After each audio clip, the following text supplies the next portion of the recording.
Où que vous soyez, bienvenue sur Neema TV. Je suis William Icolo pour votre hebdomadaire, le magazine Public. Aujourd'hui, à mes côtés, j'aurai la sœur Zouzou Massamba pour parler de tout, de rien. On a choisi un sujet aujourd'hui qui est un sujet qui doit intéresser normalement toutes les familles. Donc, où que vous soyez, calez-vous sur votre fauteuil et puis prenez plaisir simplement à suivre cette émission publique avec William Icolo aujourd'hui, Zouzou Massamba, que j'ai beaucoup de plaisir à recevoir. Bonsoir. Bonsoir William, merci. Merci de m'avoir invité ce soir à l'émission publique. Alors, je te laisse la primeur de faire découvrir à nos nombreux téléspectateurs quel sujet nous allons développer aujourd'hui. Ben voilà, donc ce soir nous allons parler en fait de la culture, des origines, de langue, Comment est-ce éduquent que, nos enfants? ouais, allons-nous ou bien comment devons-nous éduquer nos enfants? Oui, plutôt. Comment devons-nous éduquer nos enfants? Donc le sujet est très important. La question se pose simplement parce que, vous le savez sans doute, nous avons quitté notre cher pays, la RDC Congo, pour la plupart d'entre vous, et nous nous retrouvons dans des terres qui ne sont pas les nôtres, et l'éducation que nous donnons à nos enfants n'est pas nécessairement celui que nous aurions donné si nous étions encore au Congo. Et cette question se pose, et aujourd'hui, on peut quand même, au bout de quelques années, s'interroger sur la façon dont nous éduquons nos enfants. Est-ce que nous le faisons bien? Est-ce que nous pouvons nous conseiller mutuellement? Pour commencer, j'allais demander à Zouzou, quel est votre point de vue général sur l'éducation des enfants congolais en Europe, en Occident? Mon point de vue général, étant chrétienne, pour moi, l'éducation se base d'abord par rapport à la Bible, par rapport à ce que Dieu nous recommande de faire en tant que parents. Donc, la Bible dit que l'enfant, selon la voie qu'il doit suivre, car plus tard, quand il sera grand, il s'en souviendra. Donc, pour moi, en tant que chrétienne, c'est ça. Et pour les Congolais particulièrement, je dirais, c'est la même chose. On doit vraiment s'intéresser à ce que, si du moins nous sommes chrétiens, s'intéresser aux valeurs, aux bonnes valeurs, parce qu'aujourd'hui, les valeurs vont un peu dans tous les sens. C'est ça. Aujourd'hui, chacun fait ce qu'il veut, même les parents font ce qu'ils veulent. Quand on entend ce qu'on apprend à la télé, les professeurs ne peuvent même pas réprimander les élèves. Quand ils le font, j'ai déjà vu une fois à la télé où un parent est carrément allé frapper le professeur ici, donc en Wallonie, ici donc en Belgique. Et enfin, moi, ça Mais me scandalise. revenons sur ce petit point, Zouzou, si vous voulez bien. Nous avons vécu, je pense, vous aussi, sans m'avancer, en tout cas la plupart d'entre nous avons vécu cette éducation qui consistait quand même à recevoir de temps en temps des petits coups de bâton pour ne pas parler d'autre chose. Est-ce que c'est une chose que nous pouvons garder ou pas? Parce que finalement, ce dont il sera question durant toute l'émission, c'est qu'est-ce que l'on garde et qu'est-ce que l'on jette? Qu'est-ce que l'on prend de l'éducation que l'on voit ici dans nos pays d'accueil? Et voilà, comment compose-t-on toute cette mixture s'agissant de la violence, enfin, on va appeler ça comme ça. Est-ce que c'est une bonne chose ou pas de réprimander corporellement ces enfants? Bon, de mon point de vue, personnellement, je n'ai pas vraiment subi. Je veux dire, dans la famille où moi j'ai grandi, si aussi loin que je me souvienne, je pense que j'ai reçu une seule gifle une Oui, fois oui, de mais mon quand, père, bon, mais évidemment, c'est pas à titre voilà. personnel, mais je pense que Oui, bien sûr, la mais menace, je veux dire, quand oui, même, la menace, elle était là, elle était présente. oui, la menace, elle était là. Maintenant, je ne suis pas convaincue personnellement que frapper un enfant fait que l'enfant ne va pas reproduire C'est ça. ce qu'on lui reproche. Parce que je pense Mais le que... but, c'est pas qu'il reproduise. Est-ce que frapper mais... un enfant lui Non, permet de, comment dire, d'obéir ou de voilà, c'est non, plutôt mais ça. je pense que quand on frappe un enfant, on essaie simplement de le faire peur. Il y a des enfants qui vont avoir peur et ne pas recommencer. Mais on a aussi des enfants, il va se dire, on me frappe une fois, ok, d'accord, ça m'a fait mal. Mais il va pousser encore on va le frapper une deuxième fois, une troisième fois. Après, ça ne lui fera plus rien. Donc, pour lui, ça va devenir naturel. Donc, du coup, on ne lui a pas inculqué quelque chose. Moi, je suis plutôt d'avis, il faut le faire à soi. Et même si on lui donne une gifle ou une fessée, peu importe, mais qu'on prenne le temps de lui expliquer. Tu as fait telle chose que tu ne devais pas faire pour ça, pour ça, pour ça. D'accord. Et je pense que c'est mieux de discuter. Donc à l'européenne, un peu comme les Européens font, ils font s'asseoir un enfant de 4 ans en lui disant « Écoute, tu as été très méchant, tu as fait ceci, ne recommence pas, etc. etc. » Non, mais de temps en temps, je pense que les punitions sont nécessaires. Et tout ça. Pas forcément, on peut punir de plusieurs manières. Pas forcément taper, mais pas on peut forcément vraiment... la ceinture, mais oui, on peut voilà, on peut punir. on peut punir à genoux, on peut le mettre à genoux quand ils sont tout petits et tout ça, parce que les punitions doivent être adaptées à l'âge de l'enfant. On ne fait pas sortir une ceinture pour je sais pas moi, un jeune de 13 ans. Je pense que c'est pas adapté. Il faut à ce moment-là adapter la punition par rapport à l'âge aussi et voir quand il a 4 ans de quelle manière je vais lui parler. Et s'il faut lui mettre à genoux ou bien dans le coin, les mains en l'air et tout ce qu'on veut, oui, on peut le faire. Mais je ne suis pas d'avis, en tout cas, de frapper régulièrement comme le font certains parents. Je ne pense pas que ça apporte... comme nous-mêmes, nous avons vécu. Je ne pense pas que ça apporte de fruits. Je pense que ça apporte plutôt de frustration et de peur. Ça, oui, et que plus tard, ça va réjaillir sur la personne, enfin l'enfant, plus tard, en grandissant. Je pense que ça aura des conséquences néfastes. Voilà, donc en fait, voilà, frapper ne serait pas nécessairement la bonne solution.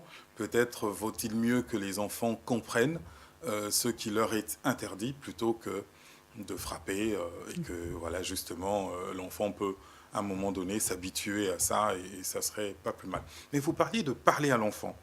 Moi, il y a quand même quelque chose qui m'intrigue s'agissant de la façon dont nous communiquons avec nos enfants. Je ne sais pas si vous avez remarqué comme moi que très souvent, dans la communauté congolaise, très facilement, nous délaissons un peu nos langues pour ne parler à nos enfants que dans la langue des pays qui nous accueillent. Les Congolais qui vivent en Belgique vont parler en français à leurs enfants, comme ceux qui vivent en France.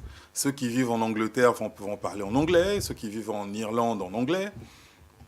Aux États-Unis, la même chose. Et bon, voilà, tout ceci nous paraît plus ou moins normal, mais il y a des Congolais qui parlent à leurs enfants aujourd'hui en chinois, en suédois, en finnois. Est-ce que tout ceci est souhaitable, à votre avis, Zouzou Massamba? Je pense que c'est important qu'on leur parle dans leur langue d'apprentissage, puisque les enfants vont à l'école dans leur pays d'adoption. Donc il faut leur parler dans leur langue d'apprentissage. En fait, qu'est-ce que ça leur apporte? Non, pas qu'il faut leur parler. Je veux dire que comme c'est leur langue d'apprentissage et qu'ils passent quand même toute la journée à l'école, donc ça veut dire que c'est la langue qu'ils parlent le plus, qui est la langue de la maison. C'est ça. Ça, c'est important qu'ils les gardent parce que ça leur permet de communiquer avec ceux qui sont dans le pays d'adoption. Oui, mais ça, de toute façon, ils n'ont pas le choix. Voilà, un enfant qui vit en Belgique, il ne peut pas faire autrement que de parler français ou néerlandais. Cependant, je considère que quand à la maison, on a une autre langue que le français, le suédois, le finnois... Non, mon problème à moi, Zouzou, c'est que justement, on n'en a pas. Non, mais quand je dis on n'en a pas, c'est-à-dire que les parents... se donnent rarement la peine de parler aux enfants, soit en lingala, en chiluba, en kikongo, ou que sais-je. Mais les parents, allez, à mon sens, en tout cas, je pense que les parents devraient prendre le temps de parler à leurs enfants dans leur langue d'origine, parce que je considère que pour eux, pour les enfants, c'est une richesse.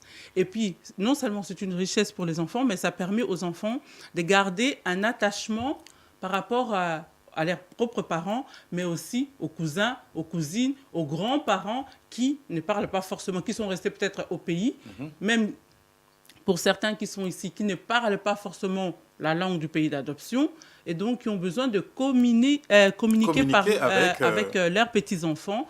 Donc c'est très important. Mais si les enfants ne parlent que suédois, français, néerlandais ou autres, donc la communication avec les propres membres de leur famille devient très, très difficile. Et donc, du coup, il y a un détachement qui peut être frustrant pour les parents qui n'ont pas appris à leurs enfants à parler la langue d'origine et pour les enfants lorsqu'ils se trouvent parfois en famille, simplement lors de fêtes de mariage ou de rassemblements. Ou s'ils ont la chance d'aller au Congo, par exemple. Oui, aussi. Donc, du coup, c'est là qu'ils ressentent quand même ça peut être aussi, ils peuvent se dire, mais qui suis-je finalement? Est-ce que je suis européen parce que je suis né en Europe et que j'ai grandi là-bas et que je vis là-bas, ou bien je suis quand même, ils considèrent toujours qu'ils sont d'origine africaine parce que leur peau dit quand même que, leur malgré peau parle tout, à leur oui, place. voilà, qu'on est quand même étranger. Oui, mais est-ce que tout ceci serait pas quand même assez, je veux dire, ça naîtrait pas d'un complexe, parce que nous voyons quand nous accompagnons nos enfants à l'école que les familles marocaines ont cette habitude de communiquer avec leurs enfants en arabe, de même que les Turcs leur parlent en turc. Comment se fait-il que le Congolais, lui, a du mal finalement à faire. Je vois même avec les familles guinéennes qui parlent encore à leurs enfants, et nous considérons qu'une fois qu'on est éduqué, nous devons passer à la langue du colonisateur. Je ne peux pas vraiment m'avancer là-dessus dans ce que je vais dire maintenant. Donc, je vais dire, moi, personnellement, je ressens ça aussi comme un complexe. Mais je ne sais pas dire, est-ce que c'est dû au niveau d'études des parents, au niveau de l'éducation, ou simplement parce que on considère que justement le français est une meilleure langue que le lingala, par exemple, parce que c'est plus souvent le lingala, je pense, que les Congolais parlent, même s'il y a d'autres langues au Congo. Est-ce que c'est complexe? Mais je ressens cette complexe, que parfois j'ai l'impression que c'est un complexe d'infériorité, mais j'ai du mal à expliquer pourquoi. J'ai du mal, je ne sais pas quelle est la cause. J'aurais du mal à dire, oui, c'est sûrement un complexe, oui, je le ressens comme ça, mais je n'en connais pas la cause. C'est ça. Mais il y a quand même quelque chose qui pose problème. Mais dans l'éducation, finalement, on a l'impression qu'on a un tout petit peu de mal aujourd'hui à partager cette éducation. Et il y a un objet qui est arrivé dans les familles, qui est tout nouveau, mais qui pose un réel problème d'éducation aussi, c'est le téléphone portable. Est-ce que vous ressentez le poids de cet appareil dans l'éducation actuelle? Par rapport à nos enfants. Par rapport aux enfants, parce que le téléphone, il a apporté quelque chose d'assez singulier, c'est que on a l'impression que les enfants s'enferment de plus en plus dans un monde qui leur est propre, et que bien que partageant le même espace géographique avec les parents, des fois, leur esprit est sur Facebook ou... Mais je pense que par rapport au téléphone portable, vous venez de dire que donc les enfants sont cantonnés, quand ils sont en famille ou quoi, ils pensent à Facebook.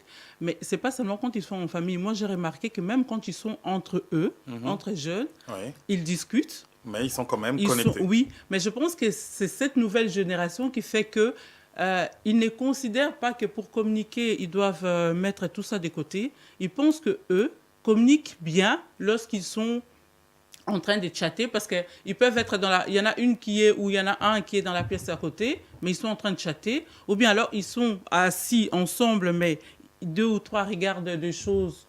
Et puis, ils discutent en fait sur ce qu'ils sont en train de faire sur leur téléphone. Je pense que la nouvelle génération, c'est une génération connectée qu'on doit l'accepter. Néanmoins... Est-ce qu'il faut donner des règles? Non, oui, néanmoins, c'est ce que j'allais dire. Néanmoins, quand ils sont entre eux, ça ne pose pas de problème. Mais néanmoins, quand on est à la maison, je pense qu'il faut des limites pour tout. Que ce soit pour la télévision, que ce soit pour les téléphones, que ce soit pour les iPads, tablettes ou autres. Je pense qu'à un moment donné, il faut fixer des lois, parce que ces jeunes-là, on parle des enfants donc, qui vont à l'école, qui font des études. Donc, il faut un temps pour quand même aussi étudier. Bien qu'aujourd'hui, moi, je vois par exemple dans l'école de ma fille, tous les devoirs doivent être faits sur Internet. Donc, elle doit chercher des informations sur Internet, elle doit tout envoyer par mail. Et les parents, nous aussi, l'école communique avec nous par mail. Donc, c'est la nouvelle technologie. Mais quand on est à la maison, il y a un temps pour tout. Si c'est le temps de prendre son téléphone et de communiquer avec ses amis, ok, d'accord. Mais moi, je ne suis pas d'accord pour les parents qui laissent leurs enfants, par exemple, après 21h ou 22h, aller dormir avec les téléphones. Ou alors manger tout en manger, oui, en je trouve que ce n'est pas poli. personnellement. Je trouve que ce n'est pas poli que lorsqu'on est avec des gens ou bien qu'on a invité des gens et qu'on se mette et le téléphone sonne et puis on continue à parler au téléphone, il faut s'excuser en disant ou on ne répond pas tout de suite ou bien on répond en disant je vous rappelle plus tard parce que je suis là, occupé maintenant, par respect à ceux qui sont autour de nous. Et tout ça. Et c'est la même chose pour les enfants. Mais c'est aux parents de leur dire. Parce que les enfants, souvent, font des choses qu'ils croient bien. Mais c'est aux parents de mettre des limites, de mettre des règles. Par exemple, quand on revient de l'école à 4 heures, tu as le temps de te reposer pendant une heure ou deux. Et puis là, tu as le choix donc, de regarder la télé, de chatter ou de téléphoner à tes amis. Mais après, à un moment donné, il faut étudier. Et puis, à un moment donné, quand on monte dans sa chambre, on va dormir, on n'emporte pas son téléphone. On laisse son téléphone au salon. Comme ça, on n'est pas dérangé, on dort correctement. Parce que plusieurs fois, les statistiques montrent que beaucoup de jeunes ne dorment plus bien parce qu'ils passent toute la nuit à faire des jeux, oui, voilà, à répondre, à faire plein de choses. Et alors, quand ils arrivent le matin à l'école, ils n'ont pas assez dormi, ils dorment à l'école, ils deviennent nerveux, ils sont impossibles à vivre. Donc, je pense que c'est aux parents vraiment de mettre des limites. De placer des limites. Voilà. Donc, si vous nous trouvez en chemin, nous sommes sur votre émission publique sur la chaîne de l'excellence Neema TV. Je suis William Mikolo et accompagné aujourd'hui par la grâce Zouzou Massamba. Nous parlons de l'éducation de nos enfants, comment éduquer nos enfants en Occident. Nous avons parlé des réprimandes physiques, corporelles.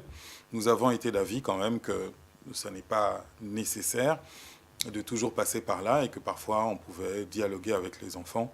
Ça permettait d'éviter de lever la main sur eux, tout en gardant quand même la menace. Il faut qu'une menace existe pour que l'enfant sache ses limites et nous avons en tant que parents cette charge de placer aux enfants des limites sans lesquelles ils ne savent pas en faire et ils vont un peu partout.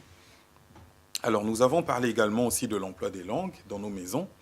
Nous avons remarqué que beaucoup de Congolais ne parlent pas souvent à leurs enfants les langues du pays, ce qui, quelque part, crée quand même un déséquilibre dans leur capacité relationnelle, parce que si les enfants peuvent dialoguer avec les parents qui ont maîtrisé la langue étrangère, ça n'est pas toujours le cas pour la famille, les grands-parents, etc., etc. Donc, nous devons y songer. La sœur Zouzou nous parlait tout à l'heure du téléphone. Il faut placer des règles. Nous ne pouvons pas empêcher les nouvelles technologies, mais il faut quand même placer des règles pour que l'enfant, déjà, n'oublie pas les règles de politesse. Et ça, c'est quand même important. Alors, venons-en, parlons de l'éducation de nos enfants. Venons-en sur la place que nous devons, accorder à la prière, à la vie spirituelle. Est-ce que nos enfants, nous devons attendre qu'ils soient plus ou moins avancés en âge pour commencer à leur inculquer la foi quand nous en avons? En tout cas, la plupart des Congolais sont croyants. Ou alors, là aussi, la liberté des individus s'impose et nous devons leur laisser faire leur choix. Je dirais qu'il faut inculquer aux enfants de leur plus bas âge. Donc, quand on est chrétien, quand on croit en Dieu et qu'on croit à ces valeurs-là, aux valeurs bibliques, je pense que c'est important d'apprendre à ces enfants, dès qu'ils savent, même quand ils ne savent pas encore parler, de prier avec eux. Déjà, on prie pour nos enfants, et quand ils sont déjà en âge où ils commencent à prononcer des mots, dire des choses, répéter, on peut leur apprendre des choses. Je pense que j'ai la grâce, mon mari et moi, nous animons beaucoup des séminaires sur tout ce qui est le culte familial. Donc, vraiment, où on pousse les peuples de Dieu à prendre le temps de prier ensemble en famille, parce que c'est quelque chose de très important. Donc, où d'abord le couple doit apprendre à s'asseoir, se tenir par la main et prier ensemble. Et si vous avez des enfants de le bas âge, prenez-les ensemble, priez ensemble. Ce n'est pas nécessaire que les enfants fassent de longues prières. Et quand les enfants sont tout petits, Vous faites ça même pendant 5 minutes. Ce qui est important, c'est qu'ils apprennent à prier et à connaître Dieu. Et avoir ce rituel familial. Voilà, ces rituels-là pour qu'ils s'en souviennent et qu'ils grandissent avec ça. Donc, il faut leur apprendre ces choses, leur montrer. Si pour vous, c'est quelque chose d'important, que Dieu est important, il faut aussi que vos enfants comprennent que Dieu est important pour papa et maman. Il va les devenir ou il les deviendra aussi pour moi. C'est ça. Et donc, on en arrive finalement aux valeurs. Mhm. Parce que l'éducation, finalement, c'est un ensemble de valeurs. Communiquer aux enfants nos valeurs, c'est très important. Je pense que quelquefois, on a des problèmes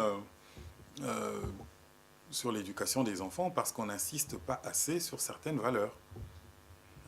Est-ce qu'il y a des valeurs aujourd'hui qu'on a du mal à maîtriser, l'accoutrement des enfants, tout ça Bah tout oui, ça si font partie des valeurs. si on prend simplement l'habillement, allez, à la base, l'habillement, c'est quand même fait juste pour couvrir le corps. Oui. Et aujourd'hui, les gens, enfin même dans les écoles, je pense que les écoles sont totalement dépassées. Certaines écoles, enfin il y a encore quelques écoles qui font attention à l'habillement des étudiants ou des élèves, mais je pense que les parents sont dépassés. Mais je crois qu'on ne doit pas, bien que ça soit difficile, je ne dis pas qu'éduquer les enfants c'est simple, c'est vraiment, personne n'a été à l'école pour ça. On apprend tous les jours et on essaye de faire ce qu'on a appris de nos parents aussi. Mais je pense que c'est aux parents quand même de fixer aussi des limites. Lorsque on est parent et qu'on a une jeune fille ou un jeune homme qui sort de la maison avec un pantalon qui est à ras des fesses ou bien déchiré de partout. oui, voilà, ou une jeune fille qui a une mini-jupe mais vraiment est maquillée comme si elle allait je ne sais pas où, et qu'on est parent, on la laisse sortir comme ça sans rien dire. Après, s'il lui arrive quelque chose dans la rue ou quoi, et qu'après on dit « Ah non, les gens n'ont qu'à bien se tenir », non, je pense qu'on a une part de responsabilité et qu'on ne peut pas tout tolérer. Le monde offre beaucoup de besoins. La Bible dit « Tout est... tout est... juste oublié ce que je voulais dire. Excusez-moi. Tout est permis, mais tout n'est pas utile. Oui. » Voilà. Et donc, tout est permis. Dieu nous laisse faire tout ce qu'on veut faire. Mais tout ne tout nous n'est est pas utile. utile. Et puis, on doit quand même se référer à ce qui se passe autour de nous. Il y a des comportements vraiment indécents parfois. Et on entend quand même dans nos sociétés aujourd'hui des viols à gauche, des incestes à droite et toutes ces choses qui font qu'on doit quand même se préserver. Se préserver parce qu'il ne faut pas seulement dire non, c'est à l'autre de se contrôler. Mais on doit aussi pas toujours faire des choses, même inconsciemment, provoquer le comportement de l'autre. Donc nous-mêmes, on est aussi responsable de ce qu'on pose comme acte. Et donc je pense que par rapport aux valeurs, les parents doivent réfléchir aux valeurs à transmettre à leurs enfants et pas seulement, amasser tout ce que le monde nous donne. Tout ce que le monde nous offre n'est pas forcément bon. Dans l'éducation, de soustraire, de rajouter, de voir ce qui est bon. Voilà, il y a des choses qui sont très bonnes dans la culture ici occidentale. Si elles sont bonnes, on les prend. Il y a des choses qui sont très bonnes dans la culture africaine. Si elles sont bonnes, on les prend. Comme d'un côté ou de l'autre, il y a des choses qui sont mauvaises aussi. Si elles sont mauvaises, on les rejette. Bien qu'elles soient de notre culture, si elles sont mauvaises, ah oui, elles peuvent être de notre culture, mais si elles ne sont pas bonnes pour nous, on ne va pas les accepter parce que ça fait partie de notre culture. Mais dites-moi un peu, Zouzou, est-ce que vous trouvez qu'il est important de dire aux enfants, vous êtes du Bandundu, du Bazaïr, ou est-ce que c'est important? Personnellement, je trouve que c'est important parce qu'on doit toujours savoir d'où on vient. C'est très important, surtout quand on vit. Peut-être que si on est dans son propre pays d'origine, la question ne va peut-être pas se poser parce qu'on n'a pas de questions style « Ah, il doit s'intégrer » ou des choses comme ça, où on n'est pas regardé comme un étranger. Mais quand on vit en Occident, ou qu'on soit né là et qu'on ait été dans les mêmes universités, on fréquente les mêmes endroits, les mêmes entreprises, et à un moment donné, on est toujours vu comme un étranger. C'est ça. Et donc, du coup, je pense que c'est important que les enfants, même s'ils ne sont pas nés dans le pays d'origine de leurs parents, qu'ils sachent néanmoins qui sont leurs ancêtres. Je crois que dans n'importe quelle culture, tout le monde est intéressé à savoir d'où viennent mes ancêtres. Et je pense que d'ailleurs, dans la culture occidentale, c'est d'autant plus important parce qu'ils aiment bien découvrir d'où ils viennent, qu'est-ce que faisaient mes grands-parents, mes ancêtres, mon père, des choses comme ça. Je crois que c'est quelque chose, c'est un enrichissement. Donc c'est Exactement. important que nos enfants, que les parents apprennent, les parents issus de la diaspora, apprennent à leurs enfants d'où ils viennent et de quelle région, juste pour les situer aussi. J'allais aborder un dernier point avec vous. C'est un point qui me paraît assez important. Évidemment, on n'en parle pas souvent, mais voilà, vous êtes sur la chaîne de l'excellence. Il est bon, par moment, de revenir sur des thématiques qui ne sont pas traitées partout ailleurs. Dans ces valeurs et cette éducation que nous transmettons à nos enfants, quelle est la part que nous réservons à sublimer notre pays? Je m'en explique. Est-ce que les enfants, aujourd'hui, nous connaissons ce qu'est le Congo, nous connaissons les richesses du Congo, nous savons que c'est un pays formidable en dépit de tout ce qui se dit à la télévision. Est-ce que parfois nous prenons le temps de vendre ce beau pays à nos enfants? Parce que, vous savez, quand vous discutez avec des jeunes qui sont nés ici et qui ne connaissent pas beaucoup l'Afrique, juste par ce qu'ils en ont appris à l'école et par les bribes qu'ils entendent de leurs parents, pour eux, c'est la catastrophe. Hein. Le Congo, c'est ce que Google dit du Congo, c'est-à-dire une terre de misère, une terre de guerre, de viol. Est-ce que nous ne devons pas aussi ce rattachement le créer avec la bonne parole sur notre pays? Je pense que chaque parent ou chaque Congolais doit valoriser son pays, comme chaque Congolais doit valoriser la cuisine congolaise. C'est ça, mais est-ce que vous n'avez pas l'impression quand même, on l'oublie, parce qu'il y a la politique qui s'en mêle, et donc voilà, en théorie, en abstraction, on se dit oui, il faut valoriser son pays. Oui, c'est vrai. Est-ce que nous le faisons encore? Non, je pense que dans la pratique, on ne le fait pas. Mais ce que je ressens parfois, moi, autour de moi, c'est que la jeune génération a envie d'aller visiter le Congo et de voir le Congo par lui-même. Mais ils sont courageux parce qu'avec ce qu'on en dit, ce que leurs propres parents disent de ce pays, aller dans ce pays est improbable. Oui, mais il y en a certains qui franchissent quand même les pas, qui se disent « je veux connaître le Congo » parce que je pense qu'il y a aussi ces problèmes parfois d'identité qui font qu'aujourd'hui, certains de nos jeunes ont envie de savoir à quoi ressemble réellement le Congo. C'est ça. Parce qu'ils ont, parfois moi j'entends les petits-enfants, ils ont une image de l'Afrique ou du Congo, mais vraiment totalement à côté de la plaque. Oui, et de mais nous sommes responsables justement. Nous sommes responsables de l'image qu'eux ont de ce pays. Parce que nous-mêmes, en général, nous ne valorisons pas ces pays et tout ça. Et c'est dommage. C'est dommage parce que nous nous regardons le Congo qu'à l'aune des atermoiements politiques, alors qu'il se passe bien d'autres choses encore dans ce pays. Voilà, on est trop focalisé que sur le politique. Comme vous dites, il y a plein d'autres choses, qui se passent au Congo. Il y a plein de choses à découvrir au Congo qu'on connaît, ça qu'on ignore. Et donc, ça serait important de découvrir ces choses. Moi, hier, je suis tombée sur l'annuaire de l'Afrique, en fait. Et c'est quelque chose que je ne connaissais pas du tout. Mais je trouvais ça génial. Je dis, il y a plein de choses qui se passent en fait, en Afrique, même ici en Belgique, par rapport aux Africains. Voilà, donc vous qui nous suivez, essayez de vendre aussi votre pays. Mais vendre un pays comme le Congo n'est pas difficile. Parlez à vos enfants de nos superbes montagnes que nous avons au Congo, avec les plus beaux volcans du monde. Parlez à vos enfants du parc Kaouzi-Biega, où ils peuvent voir des gorilles de montagne. Parlez à vos enfants des chutes de Rutshuru. Parlez à vos enfants de la région équatoriale où il y a la forêt dense. Parlez à vos enfants des grandes savanes du Bas-Congo. Mais c'est peut-être parce que les Congolais n'est simplement pas axés sur la culture. C'est peut-être pour ça que qu'on en parle moins aux enfants.